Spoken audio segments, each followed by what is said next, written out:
ख़बर शेयर कंदा कंधकोट में बिजली चोरनि ख़िलाफ़ सेबको अमलदारनि पारां कार्रवाइयूं करे 50 खां वधीक गैर क़ानूनी बिजली इस्तेमाल कंदड़नि जूं कनेक्शनूं कटियूं वयूं। उन मौक़े ते लाड़काणो हाइड्रो इलेक्ट्रिक यूनियन जे चेयरमैन असगर अली बिजारानी मीडिया सां ॻाल्हि ॿोल्हि कई आहे। वधीक तफ़सील टेलीफ़ोन लाइन ते मौजूदु आहे KK न्यूज़ जो रिपोर्टर नज़ीर मिराणी। जी नज़ीर, छा तफ़सील आहिनि?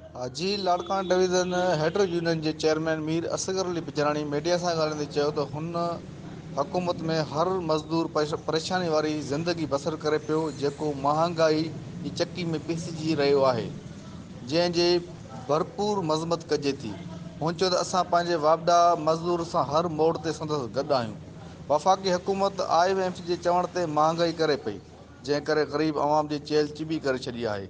असां पाकिस्तान जे सुप्रीम कोर्ट जे चीफ जस्टिस खे अपील कयूं था त महांगाई ऐं वापडा जी निजकारी न करण जो नोटिस वठे अवाम खे रिलीफ फराहम कयो वञे। हुन इहो बि चयो त जल्द इस्लामाबाद में वापडा हाइड्रो यूनियन तरफ़ां मर्कज़ी सदर अब्दुलती निज़मानी जी अॻुवाणी में एतिजाजी मुज़ाहिरो करे वफ़ाक़ी हुकूमत ख़िलाफ़ धरणो हंयो वेंदो। हुन चयो त ईदगाह माले जे मुख़्तलिफ़ पाड़नि में बिजली चोरी कंदड़ ख़िलाफ़ कार्रवाई हलंदड़ आहे। जेको बिजली चोरी कंदो उन्हनि ख़िलाफ़ क़ानूनी कार्रवाई कई वेंदी। जी